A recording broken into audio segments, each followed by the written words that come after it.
આ તરફ અંકલેશ્વરના ગડખોલ ટી બ્રિજ પાસે આગનો બનાવ બન્યો છે। સહજાનંદ કોમ્પ્લેક્સમાં 4 થી 5 દુકાનમાં આગ લાગી હતી।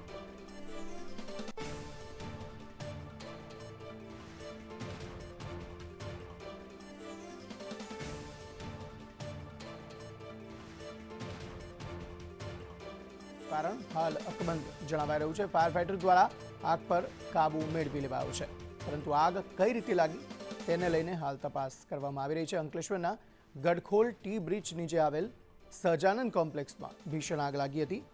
આ આગની ઘટનામાં 4 થી 5 દુકાનો બળીને ખાખ થઈ ગઈ છે।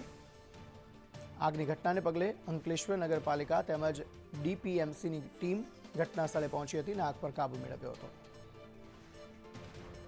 સંવાદદાતા વિનેશ આ અંગે વધુ માહિતી આપી રહ્યા છે। જી વિનેશ, જણાવશો શું વધુ વિગતો આ સમગ્ર મામલે?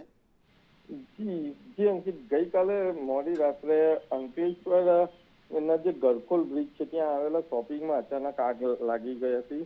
આગને કારણે 4 થી 5 દુકાનો છે જે ચપેટમાં આવી હતી અને જેને દુકાનનો જે સામાન છે બળીને ખાખ થઈ ગયો હતો। અંકલેશ્વર નગરપાલિકા અને જીઆઈડીસી ડીપીએમસીના ફાયર ફાઈટરો ઘટના સ્થળે પહોંચી અને આગ પર કાબુ મેળવ્યો છે। ઘટનાની ગંભીરતા લઈને પોલીસના જવાનો પણ ત્યાં પહોંચી ગયા હતા।